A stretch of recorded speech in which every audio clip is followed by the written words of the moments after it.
Hello. Hello to everybody. How are you? Hi, Linda. I still haven't gotten those things mailed to Tim yet, but they're coming. I just have to get myself together. Things have been a little wild. Just a little bit, but not bad. Just a little bit. It's so good to have you guys here. Hi, Rhonda. Hi, Ruth. Oh, Ruth's happy. I'm not. Not true. I'm happy. Ruth's football team beat our football team on Saturday. Yes, they did. Oh, well. Ruth was happy. Ruth's husband was happy. So, it's all good. My grandson-in-law was happy. Anyway.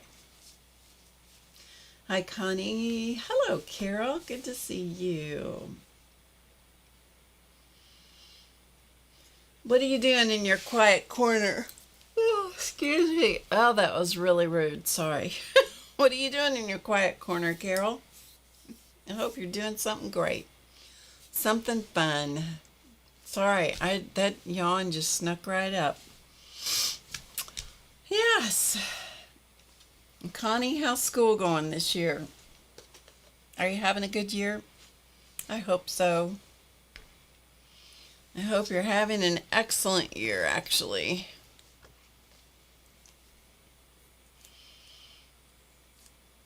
Carved leather journals. Oh, nice. Hand-carved leather journals. Do you do the tooling? Is that what you do? Is that what you mean by carving? You're tooling the leather or something else? You're not at the school anymore? You haven't been there for over a year? Where have I been? Man, how did I miss that? I thought you were still tooling. Yeah. How did I miss that? I don't know. I must have had my head under a rock last year. That wouldn't be too much of a surprise, actually. This last year's kind of been a blur in some ways. Yeah, a bit of a blur.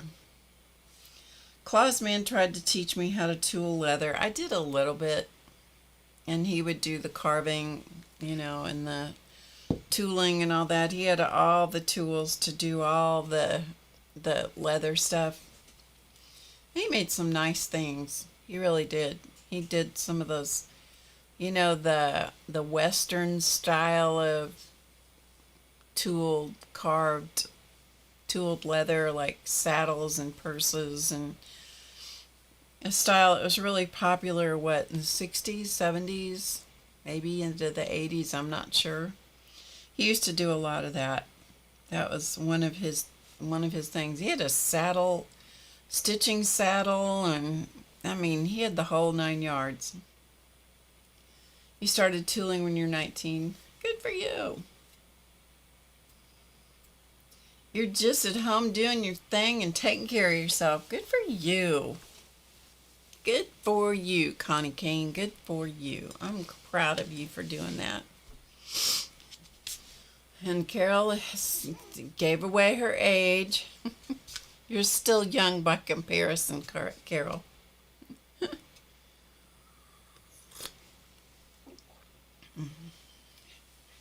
Yes, he carved a lot of things. He carved leather, he carved wood, he carved sweet potatoes. He carved a lot of things. I have the sweet potatoes here somewhere, but I'm not sure where I have them at the moment. I'd show them to you if I knew where they were right now. I'm looking to see if I see them. I don't see them. Anyway. Yeah, anyhow. I'm drinking tea tonight because I drank coffee late last night. Boy, I had a hard time going to sleep. I was like, whoo. I knew when I drank it. I knew when I got that cup of coffee. It was trouble. I knew it. And I enjoyed every swallow and then lived to regret it. But there you go. So I'm just having tea. Anyway, it has been a wild ride since I saw you on... When did I see you last Friday? Yes, granddaughter was here with her two little ones and her husband. And in case you weren't here on Friday, if you want to see the sweetest little girl in the entire world, you should go back and look at part of that stream. She turned 4 years old. 4 years old on Saturday, and she made the most of her birthday. She had the best birthday. She really did. She got to do all kinds of things. She still was a little dramatic here and there, but that's 4 years old. And we had we went to a tailgate, and it was where her mommy went to school and graduated with her degree in occupational therapy. There was a tailgate at the college there, which the University of Missouri is divided up into colleges. So there's the College of Health Sciences. That's where Christy went to school.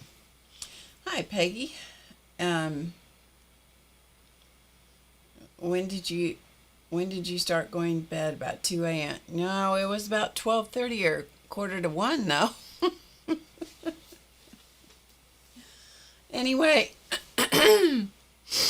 so they have a playground facility that is there because they'll have the students do therapy as they're learning. So the therapy, I believe, is free and it's supervised. And then the students work with different people. So they work with children, they work with adults. They do, to get practical experience. It's supervised by their instructors. And then they actually go out later and they they go to different locations. Christy was in Colorado at one point, and then I think she was in Kansas City. It's been a while. I've slept since then. Anyway, hello, Dana. Good to see you. Hey, Julie. Hi, Julie. So anyway, Miss Emily and so did Liam, they got to play on the playground equipment. It's a beautiful, beautiful playground area. The way that they've put the stuff on the ground, it's some special kind of cushioned something or other, composite of some kind. And boy, is that nice. So the kids, if they fall down, they're still going to cry and stuff, but it's cushioned and it's really nice. So anyway, the kids got to play on different kinds of playground things, and they got to eat some food. Not much, because kids don't like, getting children to eat at that age is just a constant challenge, shall we say. And so that was Saturday, and then Saturday evening, Emily's daddy took her to the grocery store. This is after the football game. The kids did not have to go to the football game, which is good. But her daddy took her to a grocery store and let her pick out the kind of cupcakes that she wanted, because that's what she was determined to have, was cupcakes.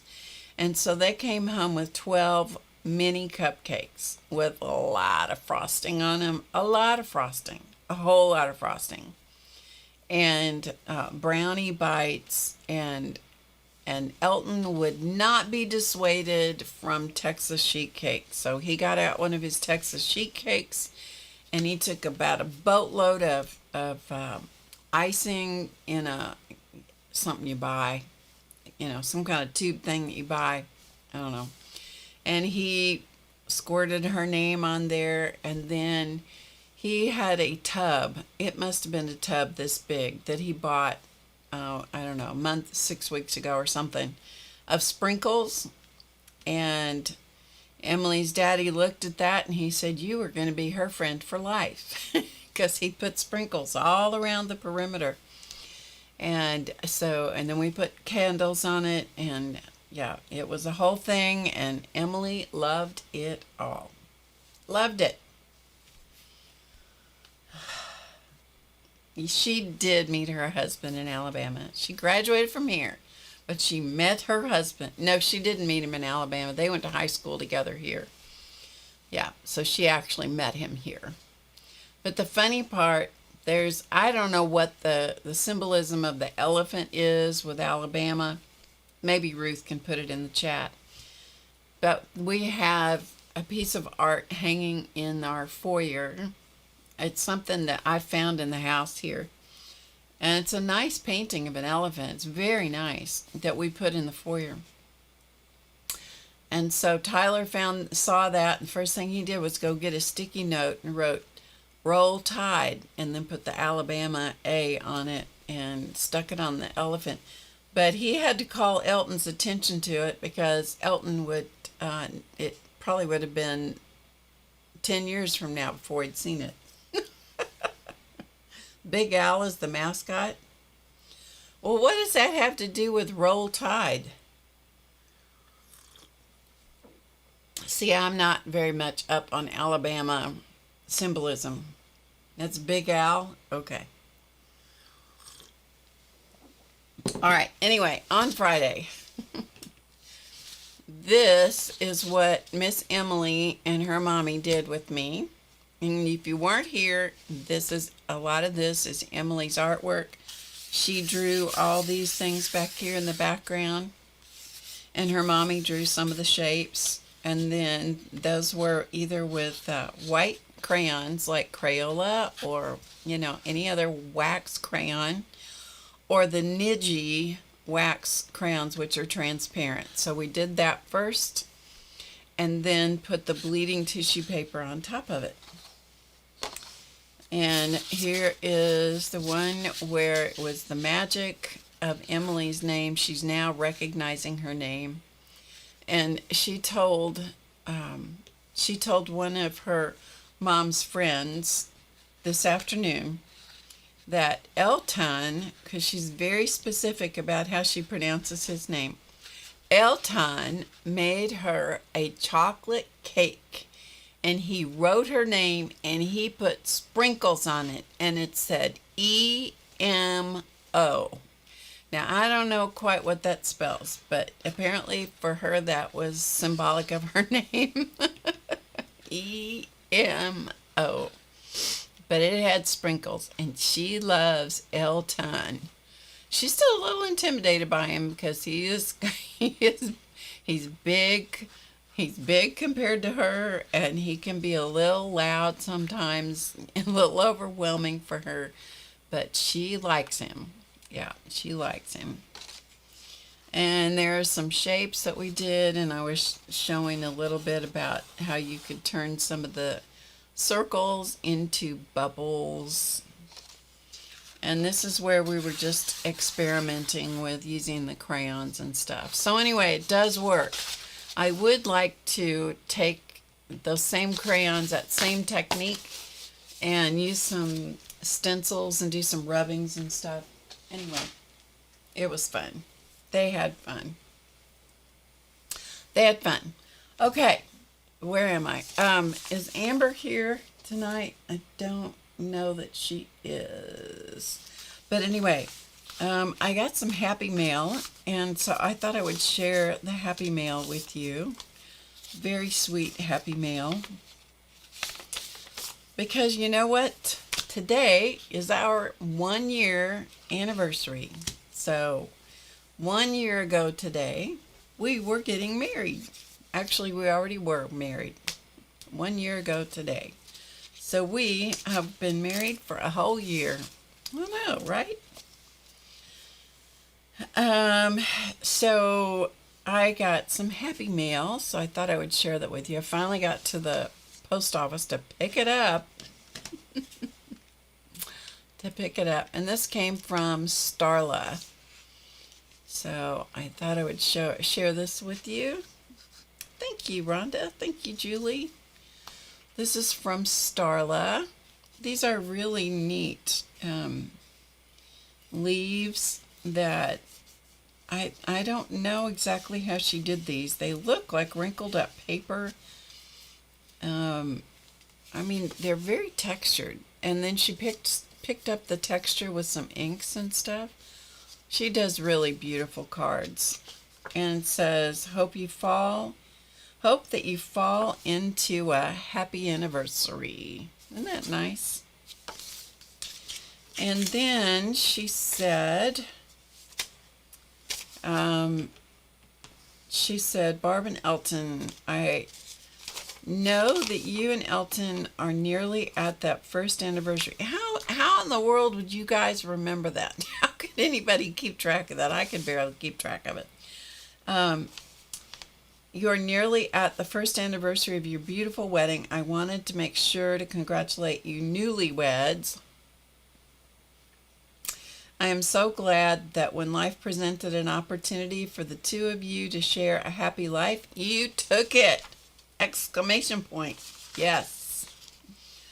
Enclosed, you will find a few prints of artwork that I got to put in our local art vending machine, and an original print from a lino block that I carved in the printmaking class I took.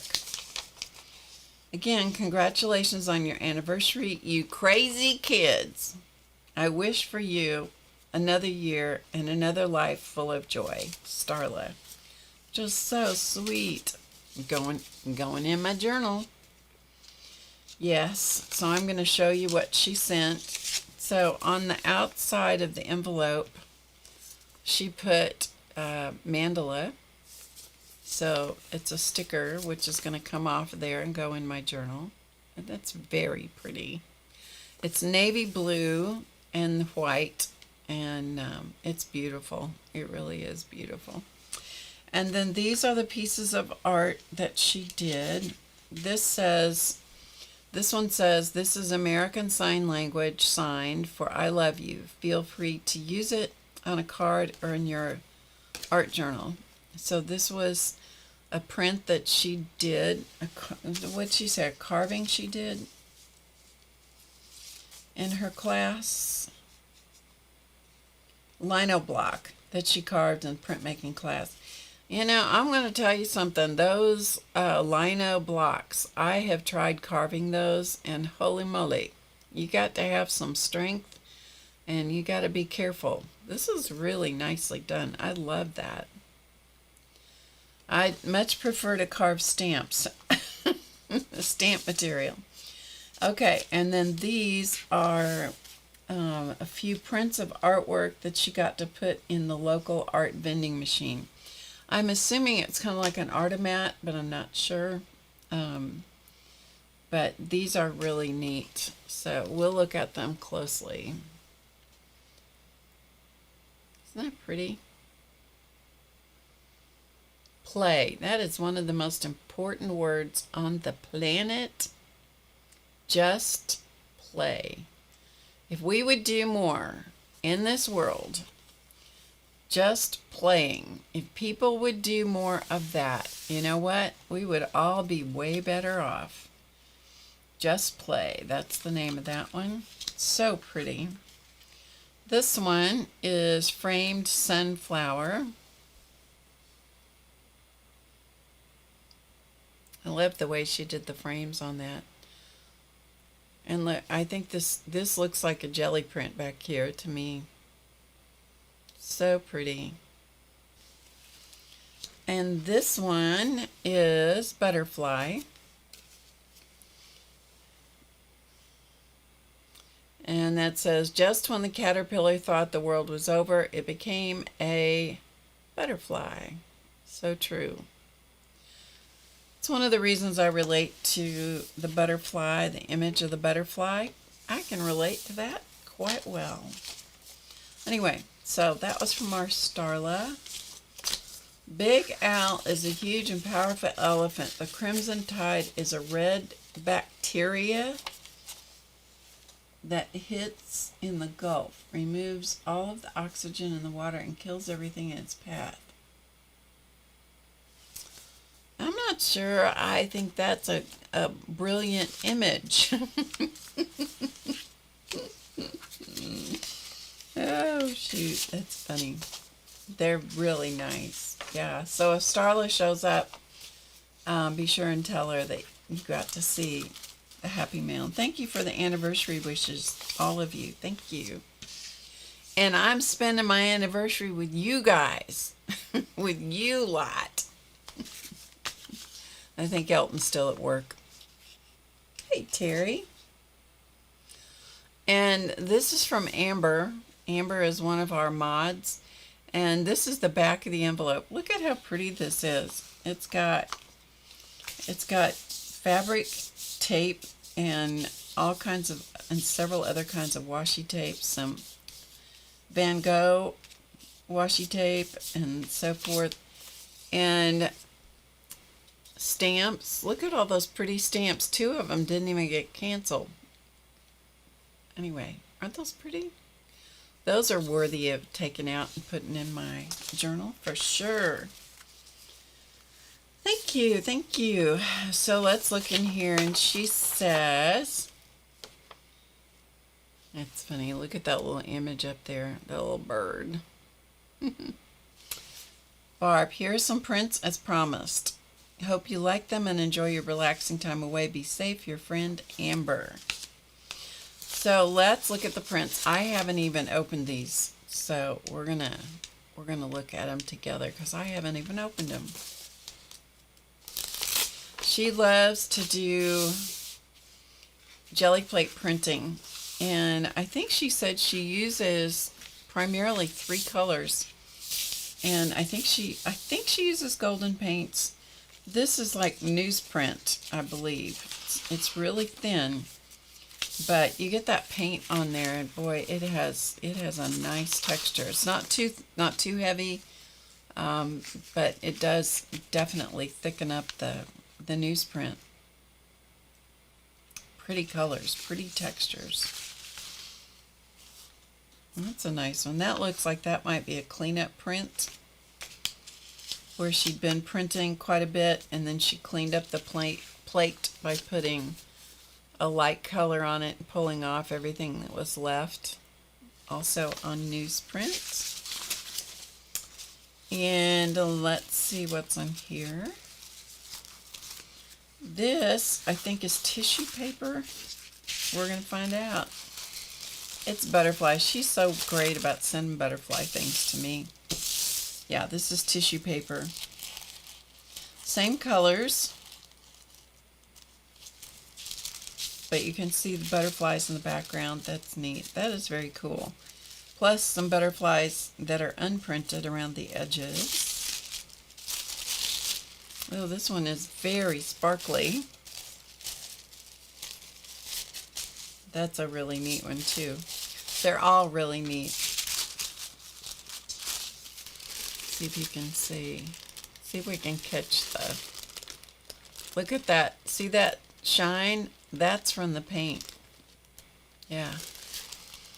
But if you tip it one way, you get all that shine, and you tip it another way, you see the butterflies in it. And let's see what this one is. There's more intense color. Jelly plate printing is just such unique. You just get such unique prints from it. Because these are done with the same colors of paint, except for that one with the metallic. Same colors of paint, but you get such unique and different prints. Plus, if you're working with translucent papers like this, you can turn them over. You can get some, you can get a variation in the color from one side to the other, which is really neat. And one more. This feels like deli paper. Yeah, I think this is deli paper, or could be tracing paper.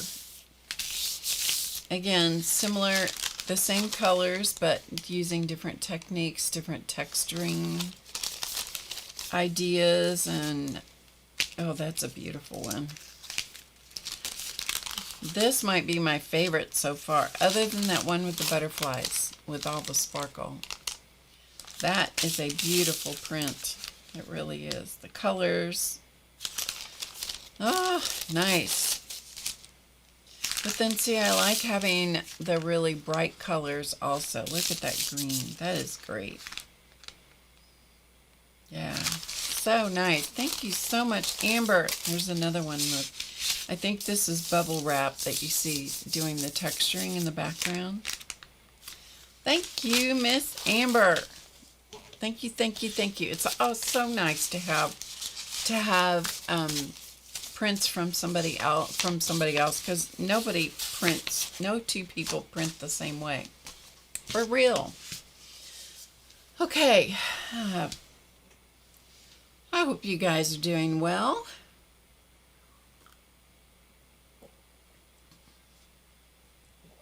They're all beautiful. They really are. Okay. Now, I know that we still have, as promised, we still have the spoons that we're going to do into little pin cushions, spoon pin cushions. I have it on my table so I won't forget it. We'll slot that in here somewhere. I'm not sure where it's going to fall yet. I thought maybe we'd already do it, but I got distracted with other things because that's how I roll. That's how I am. And I really wanted to get started on my journal for the holiday season. And so I thought we would start tonight. I'll kind of take you through my process, and I'm going to show you, you're going to get to experience the whole thing from the ground up, because I'm making it up as I go, which I tell you that all the time, but that's the way it is. This is based on, well, not based on, but inspired by an old journal from 2012. I'm going to go through it very quickly because I've shown it many times before. We're going to go through it real fast. This is, my style has changed greatly since this. However, this is the inspiration for what we're going to do. Okay, so this is a class that I took online that was called Christmas Chronicles. And this is the name of the class, and I learned a lot and I enjoyed it a lot, and this was from 2012. As I said, my style has changed a lot since then. The one thing that we never did do in the class was we never did bind the pages together, and I found that sincerely irritating. Because the teacher got sick. Wasn't her fault, but she got sick, and so, I just put some rings on it, called it good, because I lost interest by the time it was over. All right, so let's just go through it real quickly. It's just this is cardstock covers. We're going to do something, quite a bit different than this. The pages in it are cardstock from a collection of paper that was called the Ledger series or something like that. But some of these ideas will use the idea of borders and things like that, although I'm going to have it themed a certain way. She, in the class, did these different girls. They were, I don't know, elves and angels and things like that. And so I thought what we would do is not this, but we're going to do something where we have some of those little fun. This was work for me, but we're going to do some little fun things. And if you want to play along, you're welcome to do that. And some of these things there were cues and prompts, to get you to write. I'm not going to write about the different Christmases, Christmas past and Christmas future and favorite Christmas and that kind of stuff. I don't intend to do that. What I intend to do is to do kind of a day-by-day kind of thing, because I think the holidays are going to be real busy for us. Okay, are you guys still here? Let me just put a test in the chat, because the chat came to a screeching halt. Okay, it looks like you are. Okay, good. A lot of this will do some different techniques that are similar to this. Like some of this is Christmas cards. This is a napkin. This is the Zendangle kind of thing, which was fun. That was a lot of fun to do. In 2012, I was kind of in the deep funk. And so this kind of thing was really good for me to have something to just, just take my mind off of whatever was going on at the time. More prompts, writing prompts that I responded to. These are all drawn things. This is stamped. This is Diane Reevely. That was either stamped or based on Diane Reevely's writing. I'm not sure. I think maybe it was stamped. This was another one of the drawings that came from the class. We got downloads, and then you could either sketch out the girls, the elves, the whatever they are, whatever the character was. You could sketch them out, or you could download the image and trace it on. And so if you guys like what I'm going to do and you would like to have the images that I'm going to be using, I will create a download for you. But you'll have to let me know that it is something that's interesting to you. Okay? So this has texture paste through a stencil to get the snowflakes. And these were painted with, I think, a combination of acrylic paint and then colored pencil to do the detail. I don't remember for sure. Anyway, her name was Ivy, so I put Ivy on there. And then there was symbolism for the ivy and that kind of stuff. More Christmas cards. This was from a gift bag from a gift that Clausman gave me that year.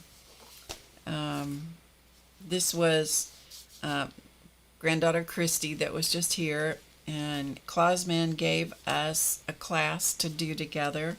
And so that is what this is. That was the receipt, the gift certificate of the class that we went to. And this was a card that Christy gave to me that year for Christmas. This, if any of you remember Warren that I worked for several years, that was some of his handwriting, which was just crazy.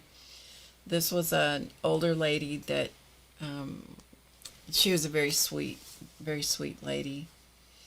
And just Christmas things that I found different place. That was a scribble that I did based on a Christmas tree that's very popular. Let's see, what else? Yeah, these were things that I drew. This is my very close friend. They were in Florida that year. Her husband died 6 months. Her husband died 6 months before mine did. This is where Christy and I are taking the class together. Anyway, this was a pocket, an envelope pocket, and inside here is my Christmas wishes. And that was just a manila. It was one of those brown envelopes, mailing envelopes, like a 5x7 or 6x8 mailing envelope that I turned into a pocket. This is another one of the girls. Her name was Star. More dangles from her hair and so forth. None of my characters in here look very happy. We're going to try to get happier. We're going to try to get happier. This is all paper napkin. This is just a little image of birds that I think is cute. I don't know. I probably scrap lifted that straight from somebody else. I don't remember. But I liked them with these birds from this card. Let's see. Christmas card. This was another drawing. This one I did not like at all. She was supposed to be the older, wiser person. I don't like gray hair very well on me, and so I wasn't too crazy about drawing gray hair on her. She was very challenging for me to do. Anyway, she was Angela the Watcher. She's not quite as washed out there. That's what she looks like. More of what she looks like. More Christmas cards, more writing, more prompts. And a lot of these, I stuck the cards in afterward, just because I ran out of pages. I thought I had lots and lots of pages, but you know, sometimes you don't have enough pages. Same thing here. And this was a page I did that I could have put cards on it, but instead I put all this collage stuff on it with paper napkins and things from the dictionary, faith, hope, and charitable that I put on there. And if I put cards on it, you know, they were gonna cover it up, so I didn't.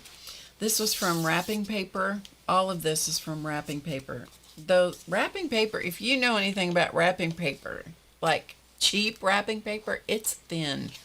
Man, is it thin. So it was a pain in the neck. Almost said something else. It was a pain in the neck to cut all those out. But once I stuck them on the page, I really loved it. So, yeah, holiday journals. Here's more dangles. Holiday journals.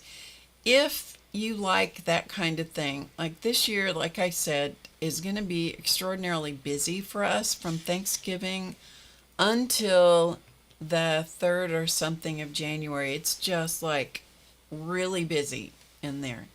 And I thought, well, this year I actually have something to include in a holiday journal. So it's going to be holiday because it's going to start at Thanksgiving and it's going to end after the first of the year. So it's not technically Christmas. It's going to be holidays. So it's like 40 days. I was like, whoa. Wow, is what I have to say about that. Anyway, so if you don't have a lot of festivities going on, you can adapt it to the way you want it to be. You can do it the way you want. You can choose your own theme. You can do whatever. I'm just going to take you through my process as we go. And hopefully we will have this journal completed as far as ready to start putting stuff into it by Thanksgiving. I think maybe before then. But that's the goal. Okay, so this is more of the dangle. Joanne Fink's Zen Dangles. Janet M. Young does a lot of those kinds of, I mean, everybody has a different style when you start doing this kind of thing. This was the cutest card. This came from a client of ours. And this little dog showed up on the road close to their house. And this little dog wanted to go home with Claus Man, and we didn't need any more dogs at that point. We had several. And so this little dog ended up going to his client that he was working for that was real close there where this little dog was found. And so this was the Christmas card they did that year, which I thought was really, I just thought it was adorable. Anyway, so stuck it in there. This was one of my favorite hymns. And then this was my calendar, because this I did just during December. So I put that in there. We'll have to have multiple pages for calendar this year or come up with a different idea. And then the back cover. And this is washi tape.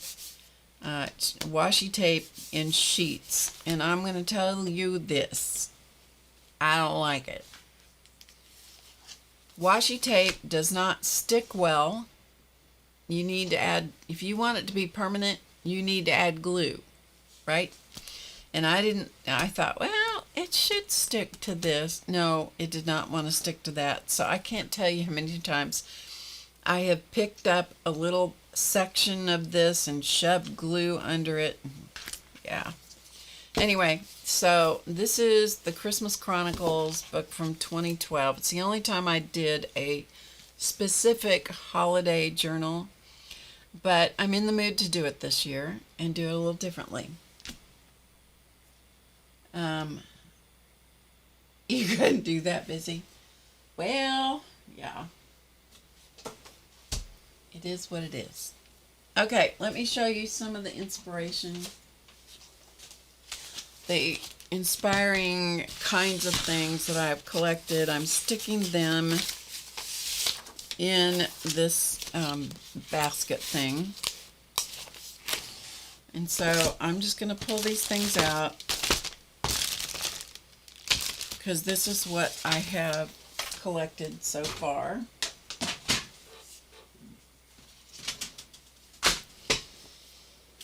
I found a bunch of ornaments. I'm still trying to get unpacked here and organized. And so I found these ornaments, Christmas ornaments. And I thought, yeah, these are some of my favorite little ornaments. This was done in oil paints many, many, many years ago, probably in the 70s. Okay, and you have to know how much I dislike mice, but I think these are cute. And I think this might be a chunk of cheese that's wrapped up. I don't know. This probably was a pattern in a book somewhere because that's what I was doing back then. But this is done in oil paints. That's how you get that kind of blend. It's much easier with oil than anything else. It's just a little wooden bell, but I loved the inspiration of that. And very sweet, simple little mice. So I thought, well, probably get some inspiration from that. These were Mary Englebright ornaments that I'm sure I bought after Christmas at some point. They're very dimensional. I do like Mary Englebright's style. I don't agree with some of her philosophy about things, but I'm sure she doesn't agree with me. So there you go. But I like her sky. I like her color combinations. I like her. I like what she does. So these are they're meant to be tags to put on packages, but I kept them as I bought all that they had back then, whenever this was, a long time ago. And so I thought, well, they're good inspiration, good little ideas here and there. Here's another one.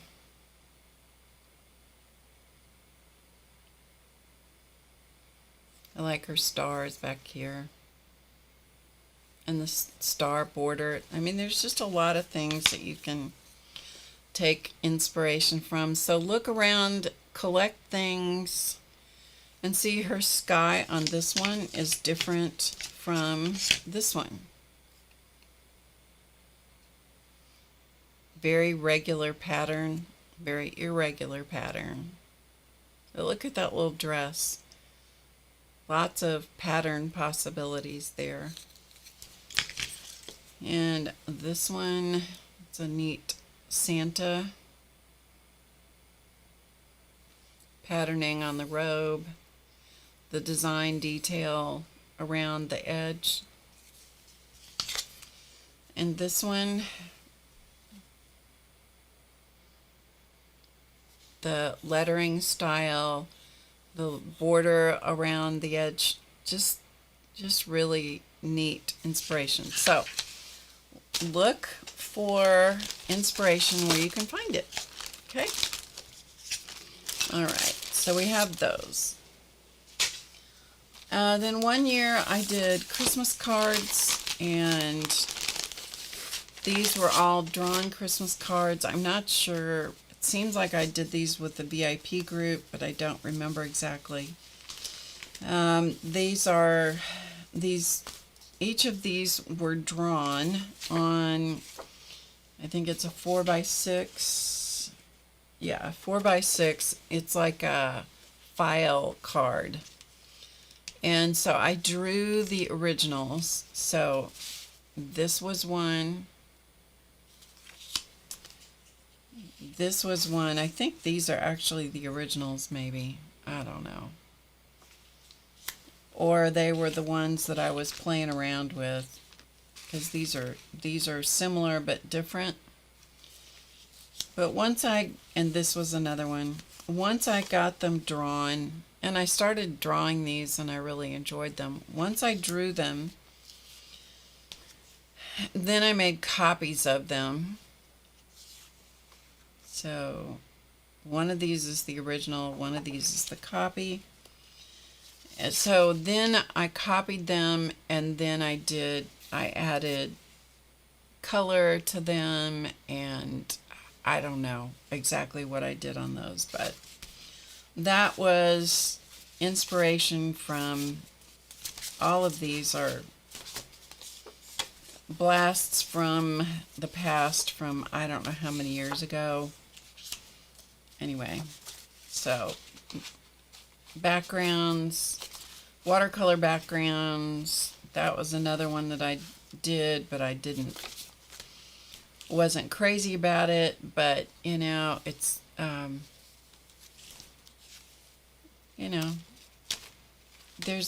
there's just ideas. So some of these are copies, probably a whole bunch of them are copies. Anyway, I did a bunch of those for Christmas cards one year, and I thought, well, there's inspiration there somewhere. So there is that. So I have all the notes and so forth in that little plastic baggie. You can get inspiration and ideas from Christmas coloring books. I'm sure somebody sent me this. It could have been Ruth. I don't know. Somebody sent me this. And there are some adorable pattern ideas similar to Mary Englebright in some respects. Sometimes you just need some pattern. Sometimes you just need a little inspiration. And now, unless you trace it, like I love these dangles, unless you trace it, if you're just looking at this and getting inspiration from it, you're all good. Just enjoy the process.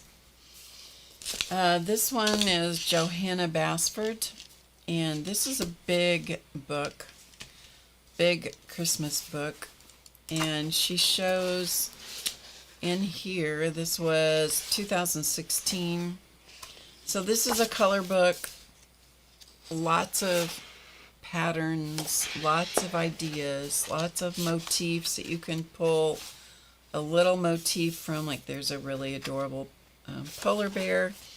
She does have some other books that are very step-by-step.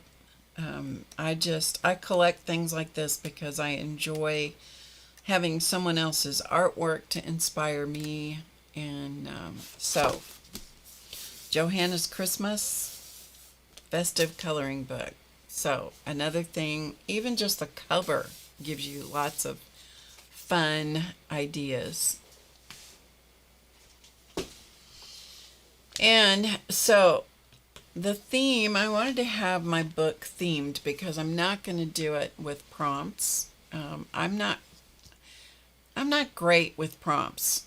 When other people make up the prompts, I'm not great with that because I can just draw a complete blank on something. But I did want a theme, and so I decided that my theme is going to be gnomes, because we did gnomes earlier. Remember, we did the little gnome house, the gnome cottage with the little gnomes, which I still haven't gotten finished. But here are the little gnomes from back then, or these little guys. And then we got some Christmas cards in the mail where they were wanting Elton to send in money for, they want you to make charitable contributions for whatever the cause.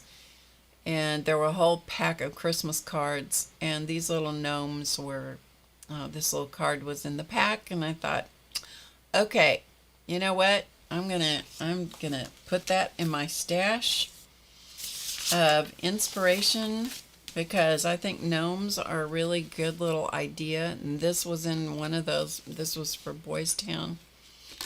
And so I thought, it's good to have all different kinds of inspiration. It doesn't have to all be holiday related, but it's cute and inspiration is always welcome. Okay, so here we go.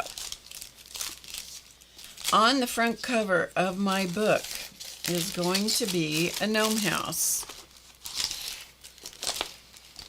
And I sketched the house. This was based on a photograph, or it was not based on, it was inspired by a photograph that I saw online. And so I played around with it and played around with it. And so I ended up drawing a gnome house. I thought this was the cutest house because it's a tree. Okay, so it's a tree house, right? Now, this is not going to be to scale because this is going to go on the front of the cover of my book, which is going to be 6 by 8. At least that's my intention at this point. And so this is my drawing of my gnome's house. And so if you would like to, if you wanted to have a gnome theme, if that's interesting to you, you're welcome to take what I'm doing and make it your own. Or if you want my sketches, let me know. I will make a PDF for you and you can download them. I'm not going to charge you. You can download them and you can use them and do what you want with them. They are inspired by things I have seen online, but I've looked at them and then I've done my own thing with them. Ah, Terry got some vintage cards. Cool. I know, you know what? If you're going to make Christmas cards, you really have to start on them like a year ahead of time, I think. So, anyway, so this is my gnome house, which we may play a little bit with tonight, and we may actually get started on it. And so that may be what we get done tonight. Anyway, last night, the reason, because I drank the coffee late, so I'm like, whoa. Elton is like, that man can go to sleep. That man can go to sleep faster than anybody I've ever seen in my entire life. So he is sawing logs. And so I sat on the couch and sketched and played. Okay? And so here is, I'll show you my sketches. And then I'll show you the line drawings. I played out before I got to the 6th one. I got 5 of them to where I'm okay with them. But these were my sketches, my little gnome sketches. I wanted them to be different from each other.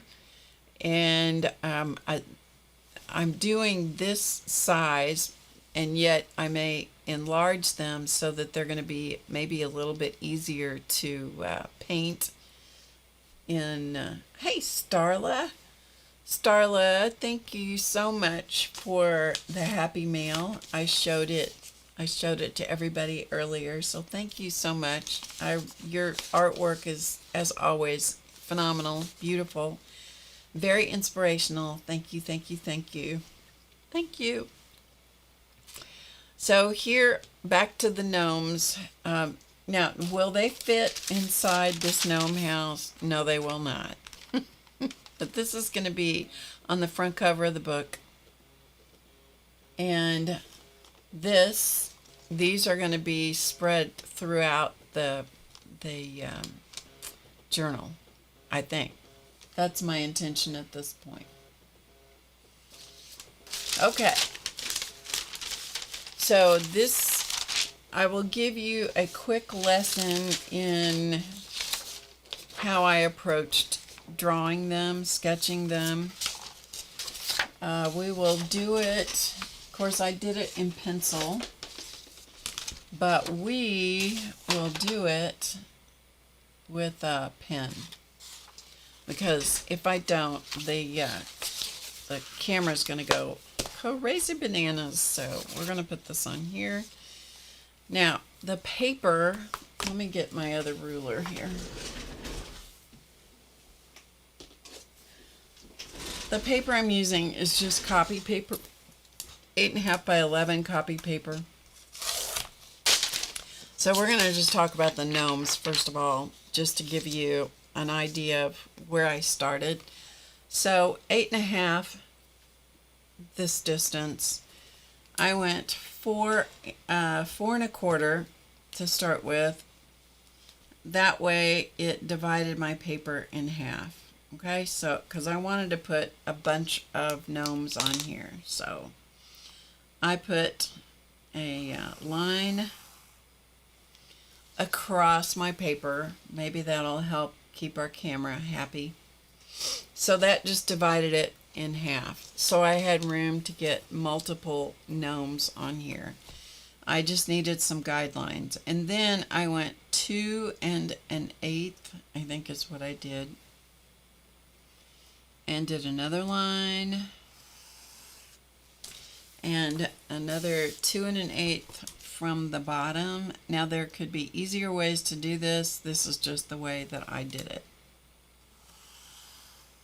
Okay, so that is how I started my gnomes. And then I went across here and I decided to have a section of 3 and a section of 3. Okay, so I could see them all on one paper. And then I started right about here, and I just put in noses, and different styles of noses. And then I skipped down to this line down here and did the same thing.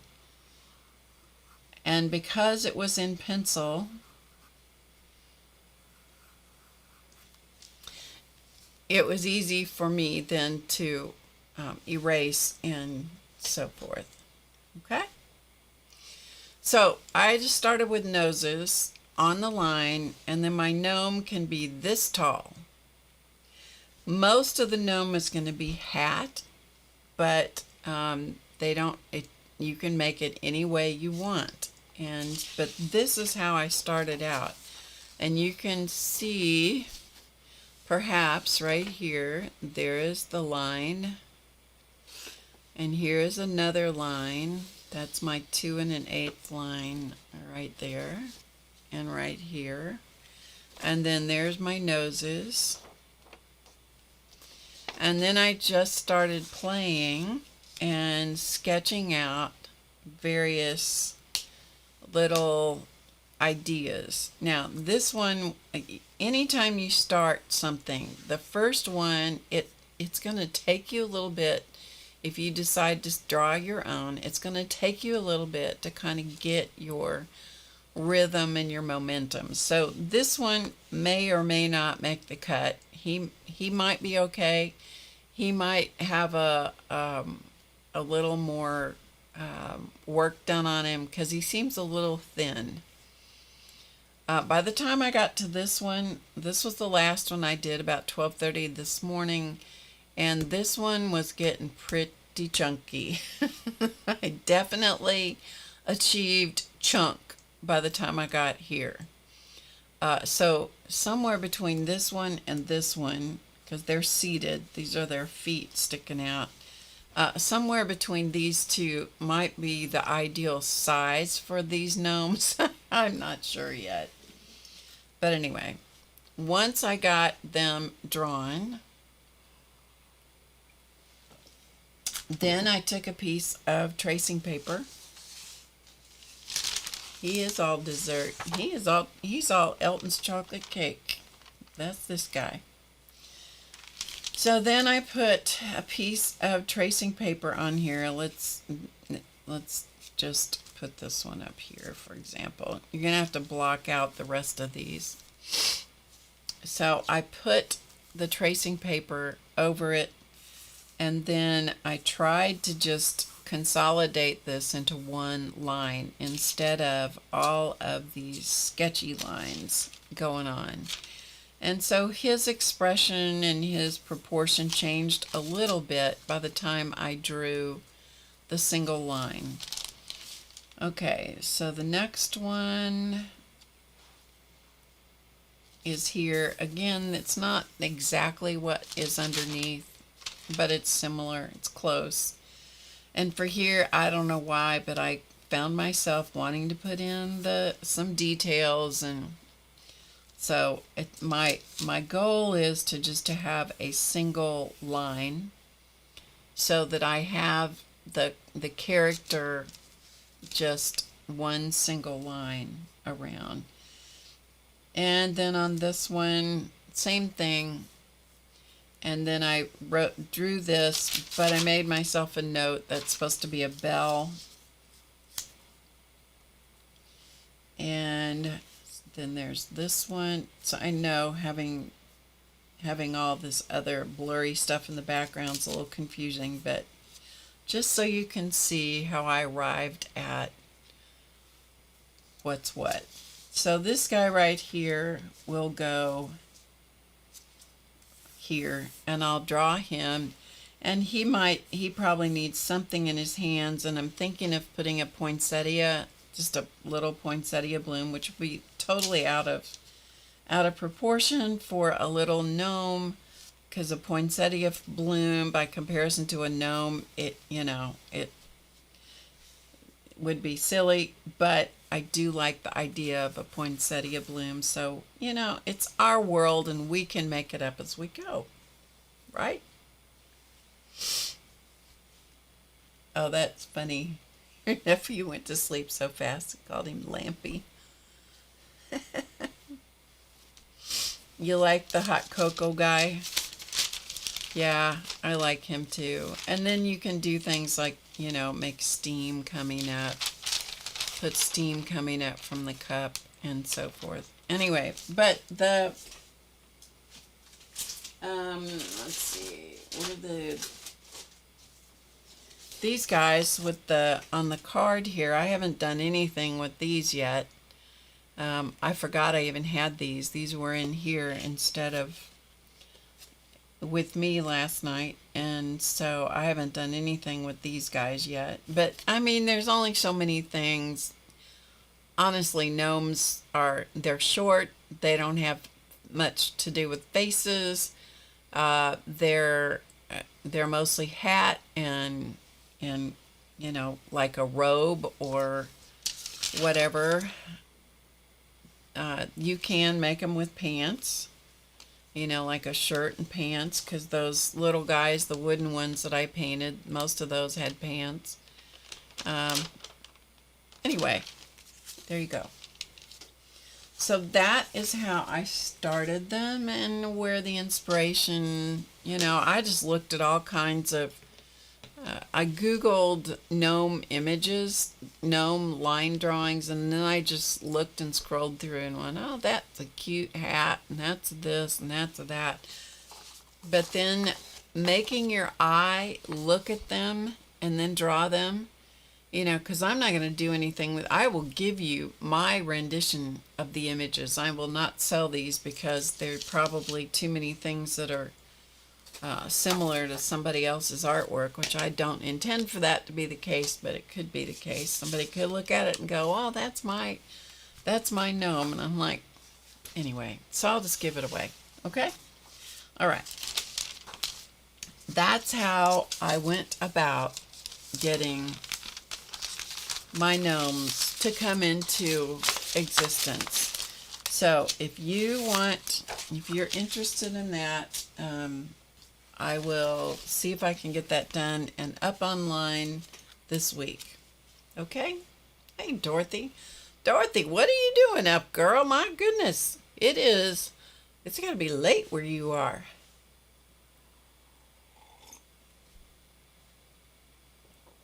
They do all kind of look the same. They do. Okay, so there were some things I wanted to change a little bit on my house here. My tree house. So let's see if we can get a good pattern that I like together with you guys. And then maybe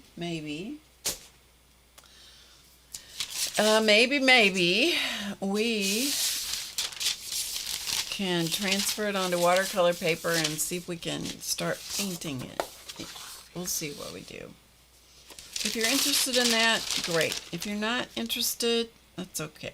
You don't have to be. And the other thing that I am going to do is vary the sizes of the tree and the gnome. So I often will start out with one size of something. It's easier to draw big and then shrink it in the printer or go to a copy store and, you know, shrink it that way, rather than trying to do it the exact size that I would like to have. Yeah, that's not me. Okay, are you ready? You're here, but you saw I was on. Okay, Dorothy. Okay, let us take a look at this.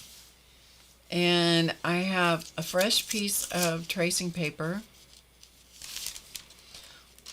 on top of the pattern I have down here. By the way that I did this tree, let me explain this.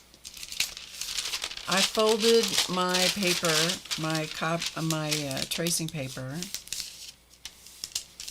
in half. Okay, so I folded it in half. That way, I only had to draw half the tree. So I drew half the star, half the branch. I drew part of the trunk, half the door. I did it all in pencil. And then I put in the windows. I drew half the windows. And then I flipped it over. And then I looked through the tracing paper and I drew the other half of the star, the other half of the branches, the other half of the windows, the other half of the bottom. That's how I did it. Okay? And then, because everything was so even Steven, now I've got a wrinkle in my paper here. Everything's a little too symmetrical, and so I made myself some notes. I want this window to be bigger, this one to be smaller, this one to be bigger and moved up, so that they're not, and maybe this one moved down a little bit. I don't want everything to be quite so symmetrical. It works fine, like the branches and stuff of the tree. I'm fine with how symmetrical that is. I don't mind the little tree trunk door business. I don't mind that being symmetrical, but I really didn't want to have all the windows exactly symmetrical. And I'm having to be careful because I really want to have dangles and things hanging off the branches. But you know what? That's going to be extraordinarily hard to cut out, so I don't want to do that. Right? Okay, so I'm going to use a black, this is King Art, but it can be, it can be, it could be whatever. Sorry about the throat. When you talk too much, your throat goes to pot. You could use any kind of permanent marker. Okay, so this is a number 3. So it's not too fat, it's not too thin. It's a Goldilocks thing, and it's just right. All right, so the star I'm good with. So we're going to start at the top here. and I'm going to draw the star. Now the star is subject to change as I go through the painting process, but you know, we're going to give it a whirl here. And every time you draw or trace, you're going to change the lines a little bit. You're going to change the shapes. You're going to change the outlines. Things are going to be probably not as symmetrical as they were when you started. Okay? That's okay. So the first thing I'm going to do is I'm going to put in the outline of the tree. And then we're going to work on the windows and see if we can make the windows a little less predictable and perfect.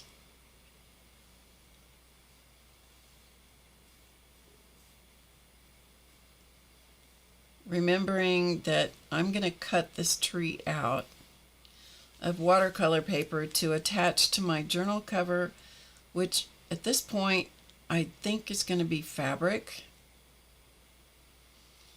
And I will either glue this image to the journal cover, or I could even stitch it, but I'm not sure yet. I'm making it all up as we go. As it develops, it's a developing story.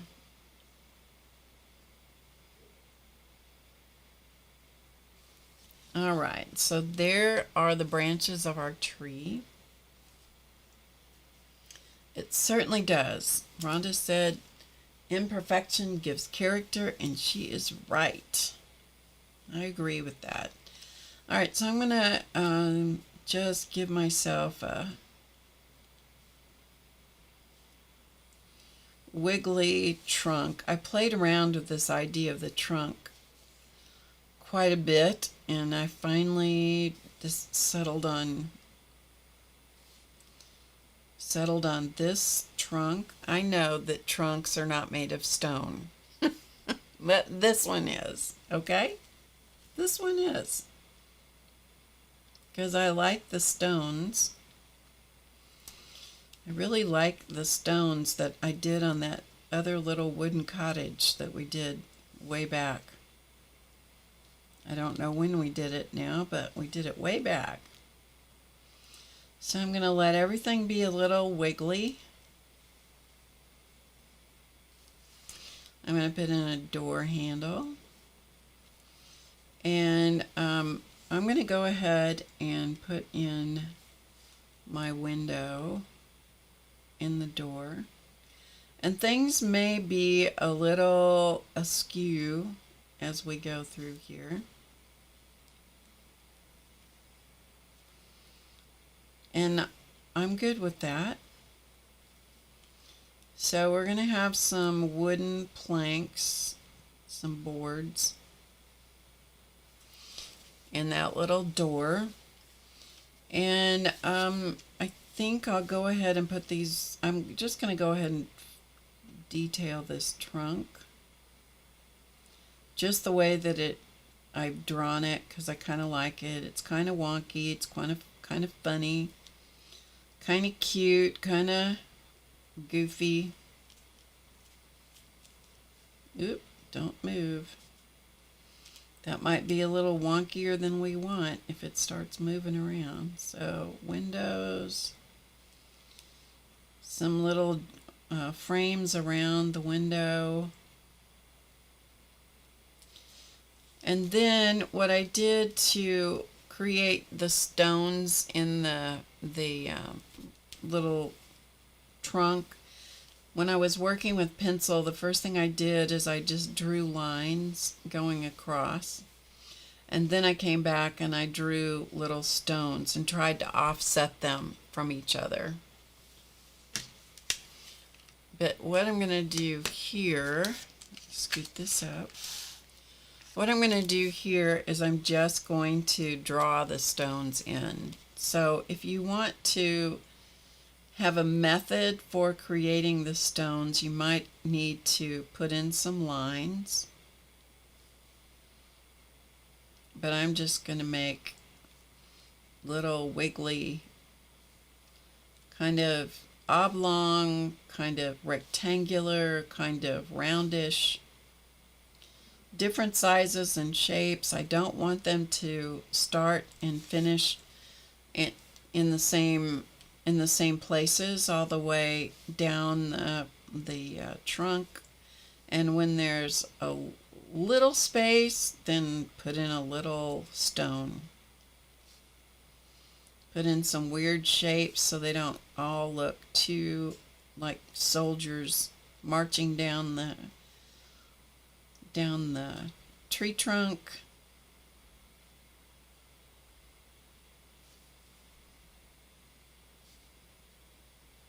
You can always change these as you go along.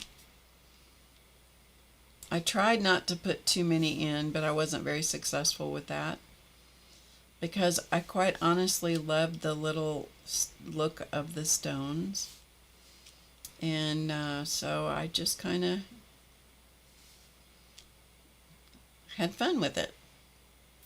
That's the thing here. You want to have fun with this, because if it is not fun, if this is going to create stress in your life, for goodness sakes, do not do it. Okay? Promise me, if this is causing your heart to have heart palpitations, don't do it. All right, so there's our little tree trunk. There's our little tree trunk house at the bottom.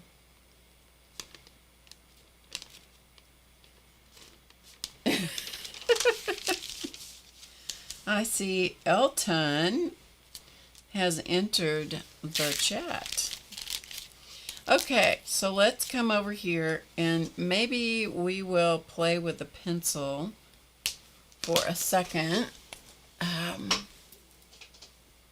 Perfection is highly overrated. That is a fact. I'm going to have a little more tea. All right. If you want your circle windows, I look at these and I think of these as kind of like attic windows. I know, we're making it up as we go, but you know, I play these little tapes in my head, in my imagination. If you want these circle windows to be perfect, then get something that is round and make yourself perfect circles. I'm not going to do that. I'm just going to make wonky circles, okay? Like that. All right, this window I was okay with, so I'm going to just trace it on through. I will decide later if I want to put trim around the windows and so forth. This one, I wanted to make this window bigger. And I also wanted to move it over. So what I'm going to do is I'm going to move this like this. And I'm going to make this window. We'll see what it looks like. That's why I'm not putting it in ink, because we'll see if I like it. Okay, so put it over white paper so you can see. That's better for me because they're not exactly the same. I actually could make this one a little bit smaller.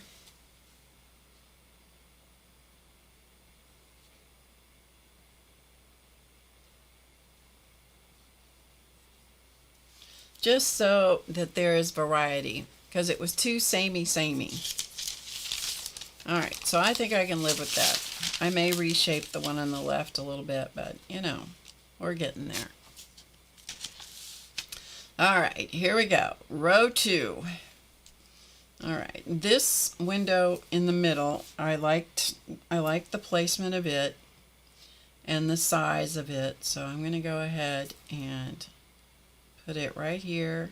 I don't mind it being in the middle on this. I can't tell you exactly what things bother me about some of these, But, you know, sometimes they just do, and you just gotta pay attention to the muse. Pay attention to that internal muse of yours. If you don't, she will haunt you. Okay, this one I was going to make it smaller. Okay, so this window I was going to make smaller. And let's raise it up a little bit. Okay, so we're going to make this one a little smaller.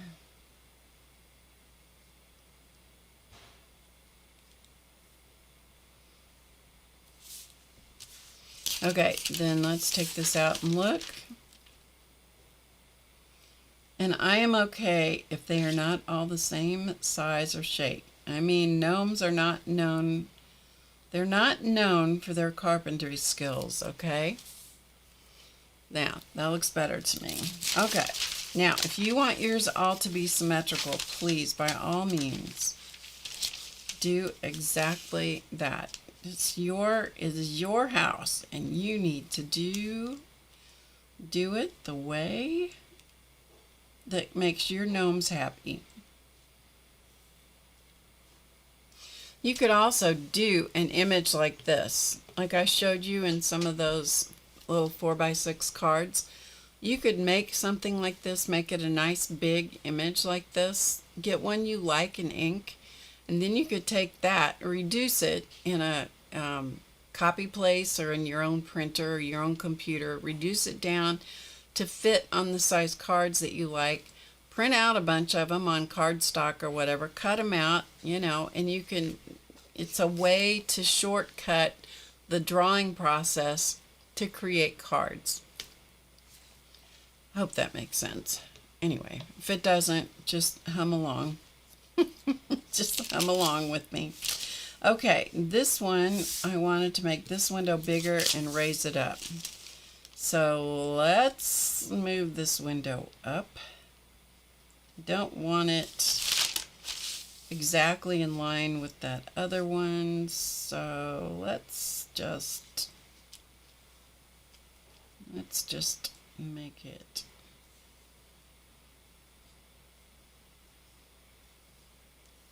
like so. And I'm going to move that out because there's too many lines driving me crazy.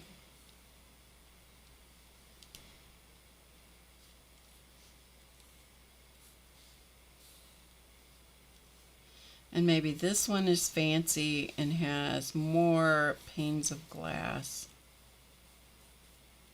in its window. Okay, so let's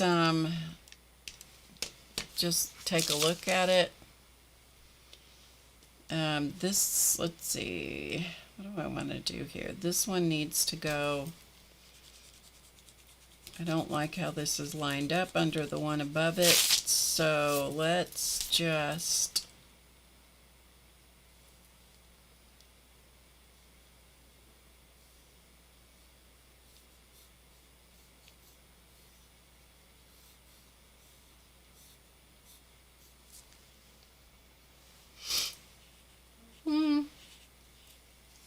it's okay. And just for grins and giggles, let's put, seems like we should put maybe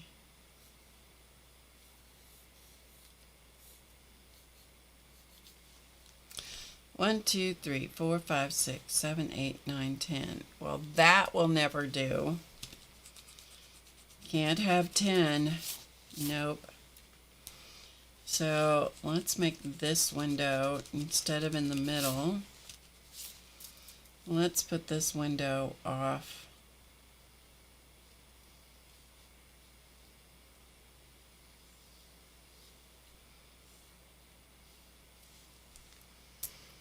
Okay, I think I can live with that.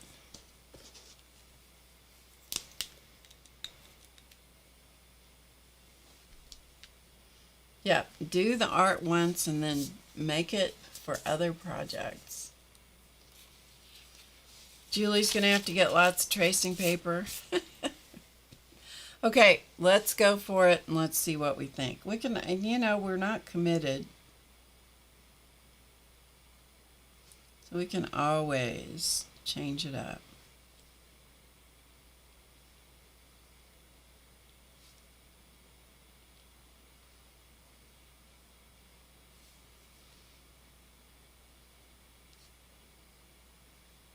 Oh, that one, sometimes your hand just goes and does its own thing. You guys ever find that? It's kind of like when you're handwriting. Sometimes your brain says one thing and your hand goes, nope, I'm not doing that today.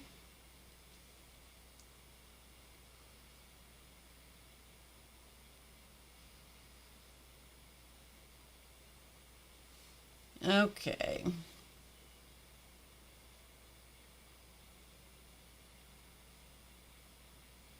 Now, you know, some of these little windows and things might be little.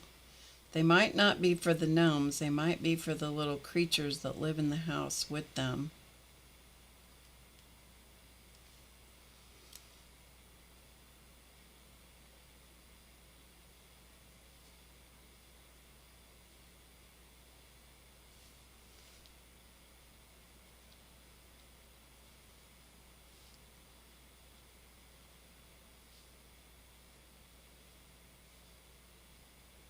Okay. Now, you can always come back and you can put shutters on your windows.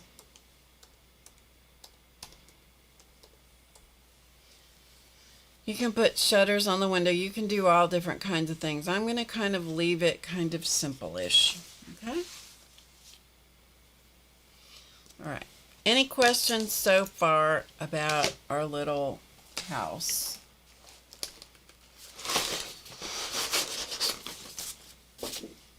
See, this was one of the iterations that this house took.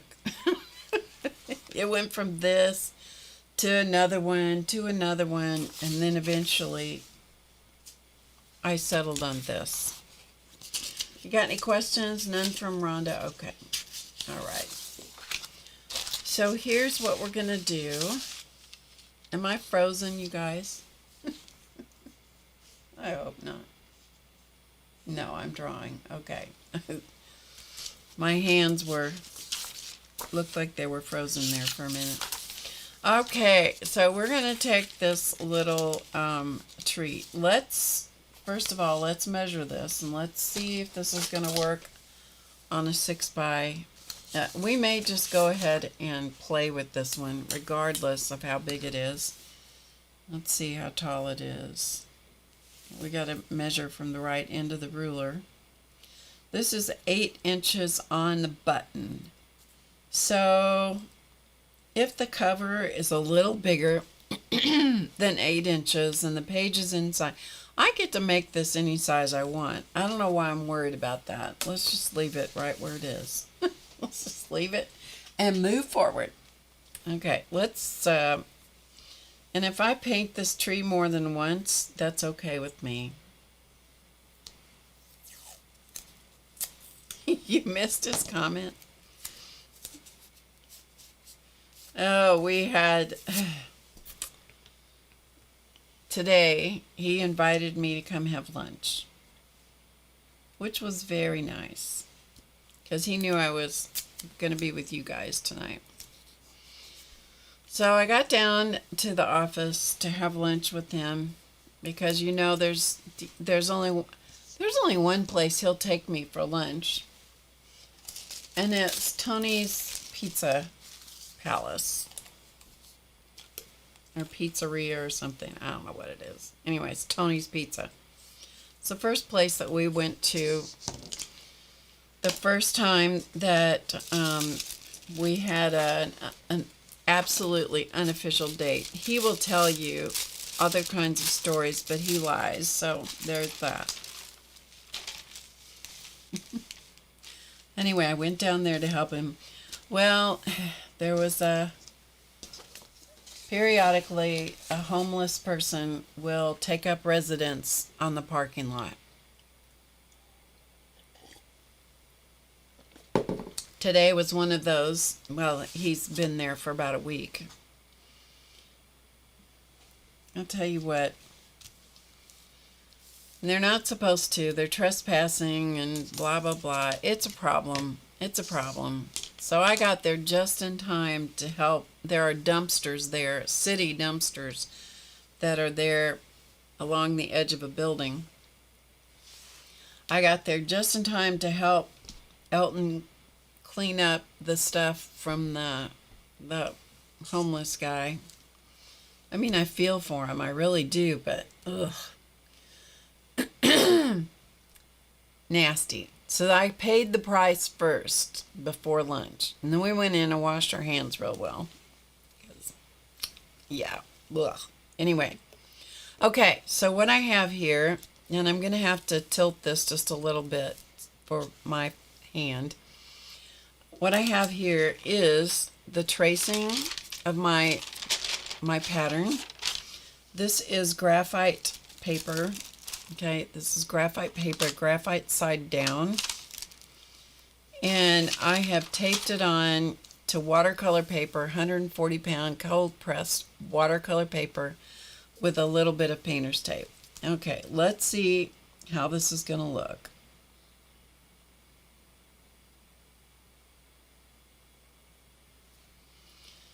Yeah, so that was less than appetizing to start with, but you know, you got to do what you got to do, unfortunately. Okay. All right. I don't think you can see it, but I can see it.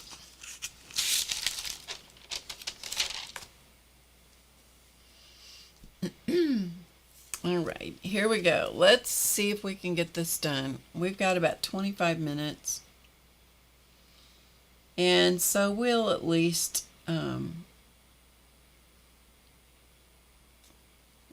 start this. I am, and as I've said many times before, I am not a watercolor painter. I play with watercolor.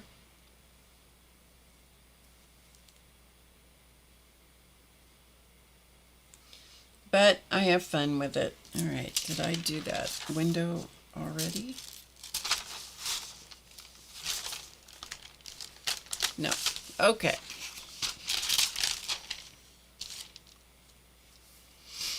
The reason you want to tape it onto your surface in two spots is if you only do one spot in the middle, the whole thing is kind of squirrely. If you do two places, then you can do what I just did, which is lift up the paper and the graphite and check to see what you've traced. And this is a stylus that I'm using. You can also use a pen, like a ballpoint pen that's out of ink. Some people like to use a pen to trace over this, one that does have ink. I don't, because I can rapidly get way too confused with the number of lines that happen and not know which line is my pattern line. So that is why I choose, and also because it's the way I was taught to transfer a pattern, I like to use graphite paper, just like I'm showing you. Graphite paper comes in gray. It also comes in white. Those are the two colors that I would choose to use. I don't use any of the other colors. Some of those papers, you know, like don't use carbon paper, don't use sewing transfer paper. Just use things that are made for artwork.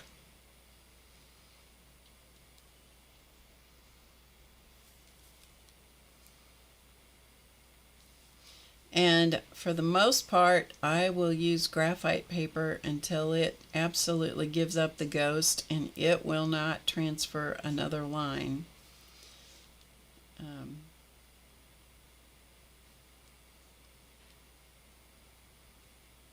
Because sometimes I want a very faint image.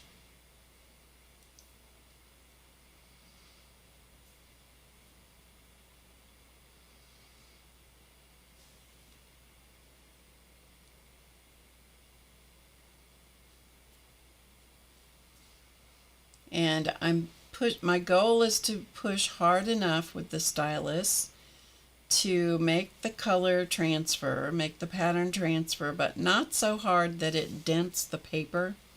I really don't want it to dent the paper.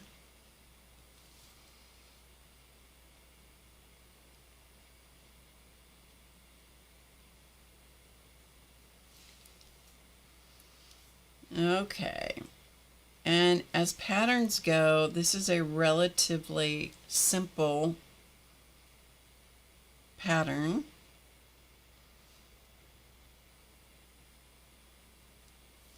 I don't want to get so overwhelmed with the amount of detail that I get discouraged with the very first drawing, painting thing in the whole book. If I spend too much time and become too committed to perfection, you know, that ruins the fun of it.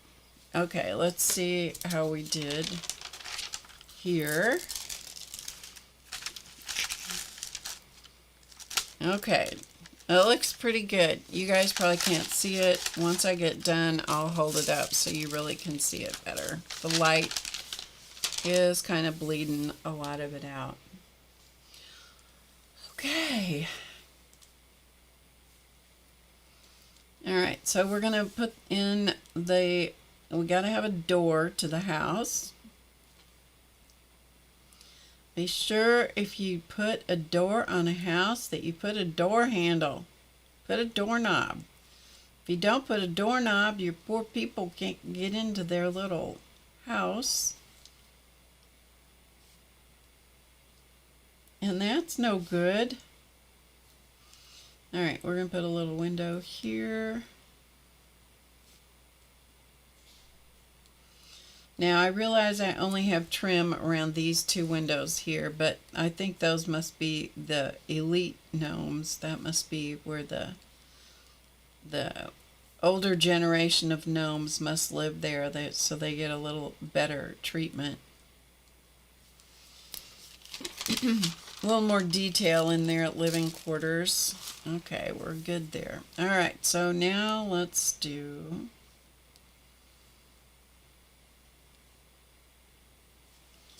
All right, did I go across the whole... You know, the attention of a gnat, I'm telling you. All right, let's do these little windows. We'll see if we can kind of hurry this along a little bit.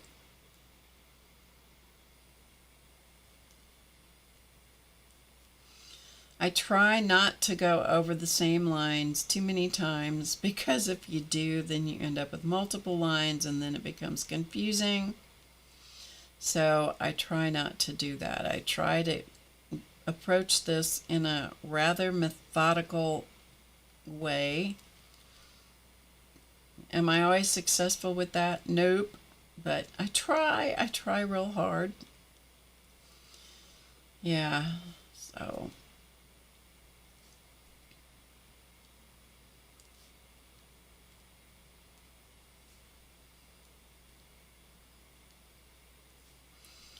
All right.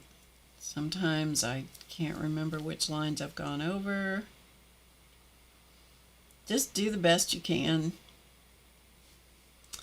Do the best you can. So I'm trying to go row by row here.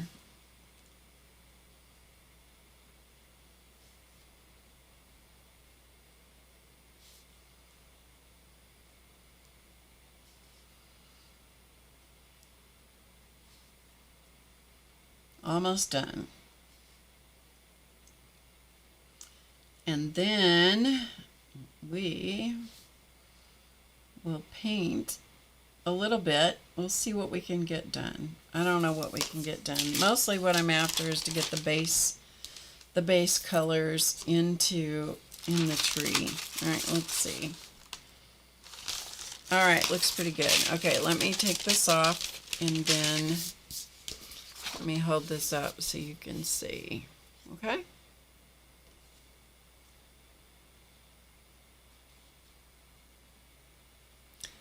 This is going to be the cover, but I'm going to cut this image out and put it on the cover.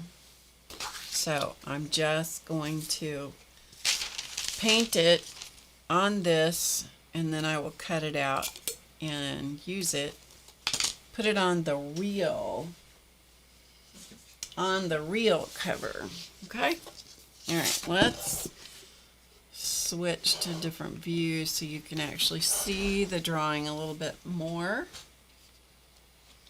And I have some water here. I only have one container of water, so this is Living Dangerously. Because you should have two for watercolor, but you know what? Like I said, I'm not a watercolorist, so I just make it up as I go along. I also did a mock-up of my book. Now this is not to scale. This is just my mock-up of how many pages I wanted, because I needed 40 pages and how many were going to be two-page spreads and that kind of stuff. So this is my mock-up of what my signatures are going to look like. So I did practice that a little bit. Okay, and then for watercolor, I'm going to use this Gonzai Tambi, or however you say it. I'm going to use these watercolors, the Kuretake watercolors. And I have a little dish right here, little Sidekick Horningware dish. And so that's going to be my little dish to put my watercolor in. Okay, the first thing I'm going to do is I'm going to paint. Now, I have no idea if this is the right order to do this in, and I really don't especially care a whole lot. But I'm going to put water in my star.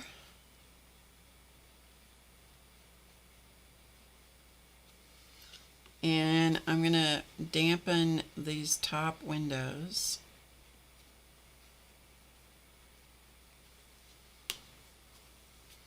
So I'm just putting water in these areas that I'm going to make yellow or gold. Okay? Alright, there we go. And now I'm going to use, and let's just see how this goes. Let's just see what happens. So I've got yellow right there. I'm on a tilted surface, so this is so that you guys can see it.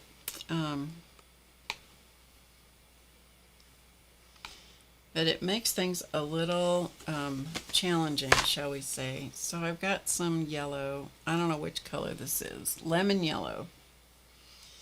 So I'm going to put some lemon yellow.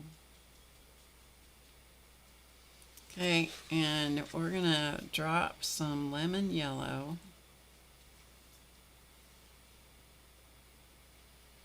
in the star.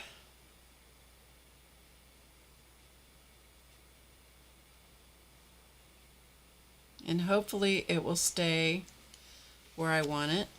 And then I may pick up a little bit of cadmium yellow just to make it a little, give it a little variety. So a little lemon yellow, a little cadmium yellow.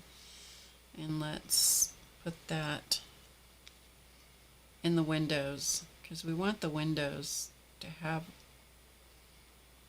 the lights on. We want lights on and people home inside their little gnome home.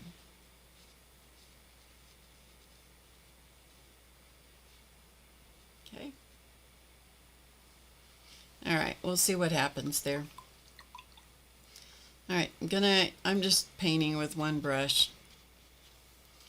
So I'm going to come to the next row of windows and put some water in the windows.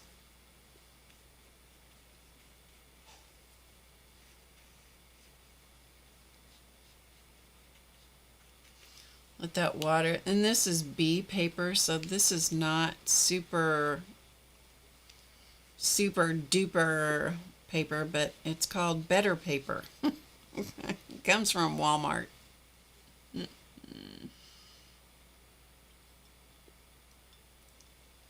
I am going to do a fabric cover, but I'm going to put this image on top of the fabric cover. That's the plan. Of course, it's subject to change because you never know what the Muse, who is in charge of my imagination and is in charge of what I do, and she is very opinionated,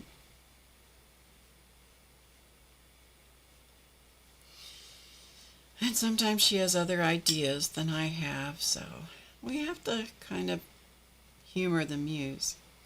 Now you can see up here, maybe on this circular window right there, I wasn't very careful and I painted outside the circle. And that's when you say, oops. You say, oops, oh well. All right, water in the next row of windows.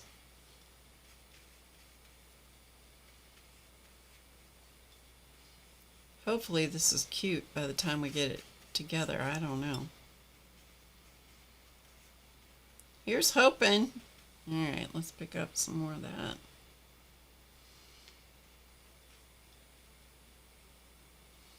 What time is it? Oh, we need to be wrapping things up here before long.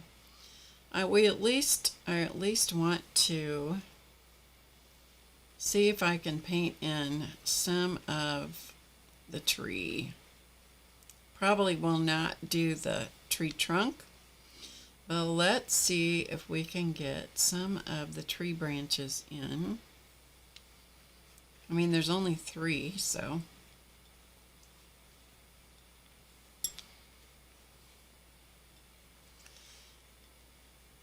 I'm going to try not to spend too much time on this little gnome house, but just enough that I enjoy it and I like the result. Okay, a little water down in these little windows because there's people down here.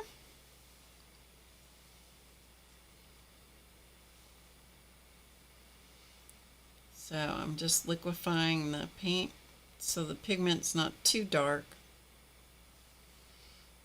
And drop a little light in the windows down here.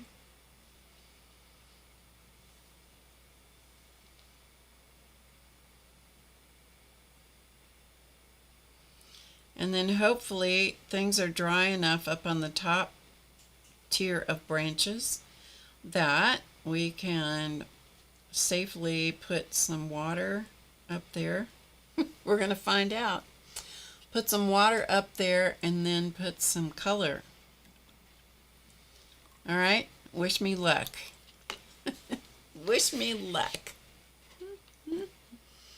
There would be no one home. Oh, groan. Groan. All right, I'm using a flat brush. I may have to switch to a round brush. I don't know. We're just gonna go for it. Put in some water.